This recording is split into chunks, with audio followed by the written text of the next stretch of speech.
আমাদের জীবনের সবার গল্পটাই খুব ভিন্ন, তাই না? সবার গল্প যদি জিজ্ঞেস করা হয় তাহলে সেটা রূপকথাকেও হার মানাবে। It's me Asma Tishreen. আমি বিয়োগের একজন স্ট্র্যাটেজি কোচ। সো যেটা বলছিলাম যে আমাদের সবার গল্প খুব ভিন্ন ভিন্ন রকমের।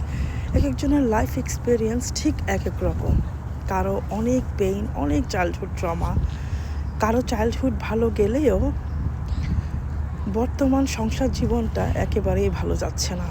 কারো হয়তো বা সব কিছু সুন্দর কিন্তু সন্তান হারানোর বেদনা, কারো হয়তো বা সন্তান আছে কিন্তু সন্তান কথা শুনছে না, কারো হয়তো বা নিজেকে ইন্ডিপেন্ডেন্ট করতে পারছেন না। যার যেটাই স্ট্রাগল হোক না কেন, সবার কাছে কিন্তু সবার স্ট্রাগলটা অনেক বড়। এবং যখন আমরা অনেক পেইনে থাকি তখন মনে হয় এই পেইনটা বুঝি সে সবার নয়, এই পেইনটা বুঝি সব সময় আমাদের সাথে আছে।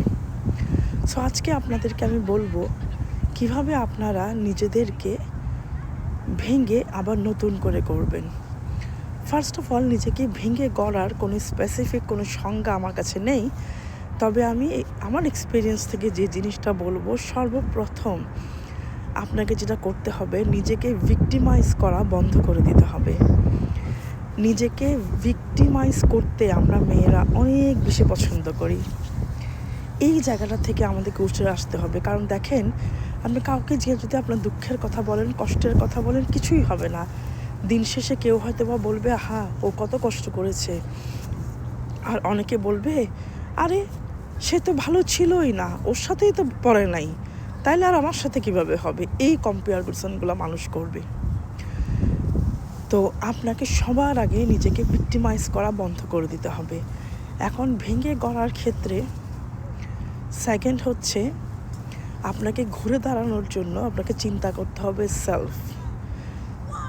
সেলফ জিনিসটা চিন্তা করাটা খুবই জরুরি। এটা কোনো সেলফিশনেস নয়। এটা যদি আপনি চিন্তা করতে পারেন তবেই আপনি কিন্তু ধীরে ধীরে চেঞ্জেস দেখতে পাবেন। যদি আপনি সবসময় নিজেকে আবদ্ধ করে রাখেন যে স্পাউস আমার সাথে ভালো ব্যবহার করলো, আজকে আমার দিনটা এত ভালো, আমি একেবারে আকাশে উড়ছি, আর যেদিন স্পাউসের সাথে মন খারাপ হলো সেদিন তো আমার দুনিয়াটাই শেষ। এই জায়গাটা থেকে উঠে আসতে হবে। আপনার ইমোশন সম্পূর্ণ আপনার হাতে, আপনার ভালো থাকা এটা সম্পূর্ণ আপনার হাতে। অন্যের আপনার সাথে খারাপ ব্যবহার করা বা ভালো ব্যবহার করা আপনার ইমোশনকে কন্ট্রোল করতে দিবেন না। কারণ যার মাধ্যমে আজকে আপনি হ্যাপি হবেন, তার মাধ্যমে কালকে আপনি কষ্ট পাবেন। তো এই জায়গাটার থেকে উঠে আসতে হবে। আর আরেকটা যেটা আমি বলতে চাই, আপনার মধ্যে সেলফ অ্যাওয়ারনেস বিল্ড করা, যে আমার সাথে যেটা হলো এটা আমার সাথে কেন হলো, আমি কি এক্সপিরিয়েন্স করেছি। যদি আপনার ব্যাড রিলেশনশিপ থাকে, ওকে, আমার রিলেশনশিপে এই প্রবলেমটা ছিল, এখানে হতে পারে যে আমার হয়তো বা রাগ ছিল, তাহলে এখন আমি কোনটাকে চেঞ্জেস আনতে পারি যেটার কারণে আমার ফিউচারটা ভালো হবে। এই জায়গাগুলো আসলে খুঁজে বের করা এবং এগুলোর উপর ওয়ার্ক করা। যখন আপনি একটু একটু করে এটার উপর ওয়ার্ক করবেন, ধীরে ধীরে দেখবেন আপনার মধ্যে চেঞ্জেসগুলো আপনি দেখতে থাকবেন। সো এই জিনিসগুলো আমাদের খুবই জরুরি, এই জিনিসগুলো মেনটেন করা। লাস্ট আমি বলবো, আপনার জীবনের পারপাস কি সেটাকে আপনি খুঁজে বের করেন। আপনার জীবনের পারপাস যদি ঠিক না থাকে তাহলে আপনি হারিয়ে ফেলবেন নিজেকে। দেখা যাবে আপনার নিজস্ব যদি কোনো প্ল্যান না থাকে তাহলে অন্যের প্ল্যানে আপনি ফিট হয়ে যাবেন। কাজেই নিজের পারপাসকে খুঁজে বের করা, নিজের পারপাসকে খুঁজে বের করে ওটার উপর ওয়ার্ক করা, যে আমার পারপাস কি, কেন আমি এই পৃথিবীতে এসেছি, আমার কাজ কি, আমি আরও বেটার সেলফ নিজেকে কিভাবে করতে পারি। সো এই জায়গাগুলোতে নিজের একটু ওয়ার্ক করা। নিজে কি ভুল করলাম, কি শিখলাম নিজের জীবন থেকে, সেগুলোকে রেকটিফাই করতে হবে।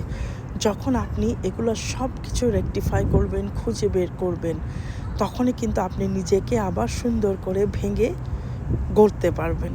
এবং সেটা আপনার লাইফে যতবারই হোক না কেন, ইট ডাজেন্ট ম্যাটার। আমরা যতদিন বেঁচে আছি, যতদিন আমরা নিঃশ্বাস নিচ্ছি, আমরা অলওয়েজ নিজেদের ভুল থেকে শিখতে পারি এবং নিজেদেরকে চেঞ্জ করতে পারি।